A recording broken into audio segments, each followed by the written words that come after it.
Hi guys, welcome back once again. Advice for today's is ibigin mo ating Diyos Ama ng buong puso, isip at lakas. So kapag mahal natin ating Diyos Ama, naiiwasan natin gumawa ng masama para sa kapwa-tao natin. Tulad nun sa pagpatay, pangangalunya, pagnuloloko, pagnanakaw, pambubuli, pakikiapid, kahit anong masama dyan, maiiwasan natin yun dahil nga merong iniibig mo ang ating Diyos Amang buhay na nasa langit. Kapag minamahal natin ang Diyos Ama, Diyos Anak at Diyos Espiritu Santo, so naiiwasan natin gumawa ng anumang masama para sa kapwa natin. Pagkas pinag-iisipan lang po natin sila ng ikabubuti nila. Halimbawa, nakakita ka ng ganito po yan, reflection po yan ng ating Diyos Ama o Diyos Anak at Diyos Espiritu Santo. Lalo na ating Diyos Anak na si Jesus Christ. Halimbawa, may kapwa ka, reflection mo si Jesus Christ doon sa tao na yon. Gagawa ka ng kabutihan. Kasi once na nakagawa na kasamaan, di magkakaroon ka, kumbaga parang konsensya mo yun. Kumbaga, mayroon ka pa rin takot sa Diyos. Pag nakukonsensya isang tao, may takot pa rin siya sa Diyos na maporsahan siya at matapon siya sa impyerno. Once kasi isang tao wala nang takot sa Diyos, nakagawa siya ng paulit-ulit na kasalanan para sa sarili niya, para sa kaluluwa niya. Pero kapag may Diyos siya sa pagkatao niya, so nagsisisi siya sa mga kasalanan gawa niya at hindi niya ito binabalikan.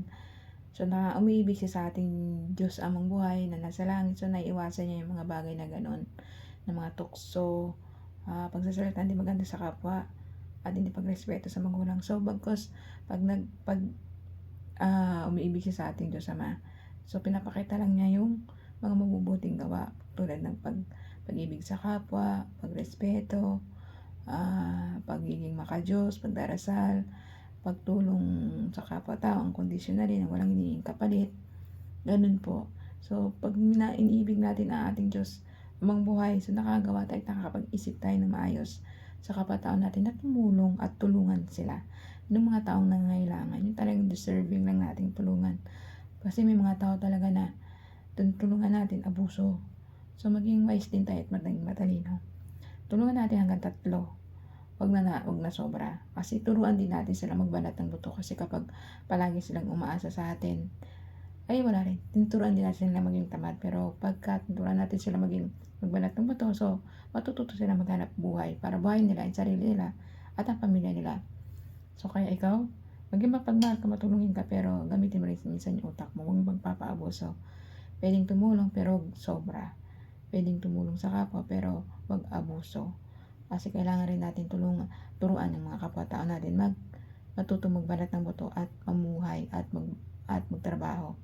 Ganun po yun. At higit sa lahat, lagi natin pag-isipan ng mabuting ang kapwa-tao natin para once na minamahal natin kapwa-tao natin at nire-respeto, ganun din po yung pagmamahal natin sa ating Diyos Ama. Nagiging makadiyos tayo, minamahal at iniibig natin ng buong puso, kaluwa at lakas ang ating Diyos Amang buhay na nasa langit. At higit sa lahat, si Papa Jesus, ang kanyang Diyos Anak, ibigin din po natin kasi siya po ang tumubos sa ating mga kasalanan. Siya inalay niya ang buhay niya para matubos tayo mga taong makasalanan. At higit sa lahat, ang Diyos Espiritu Santo. Malay natin, tatlo nating Diyos, Diyos Ama, Diyos Anak at Diyos Espiritu Santo.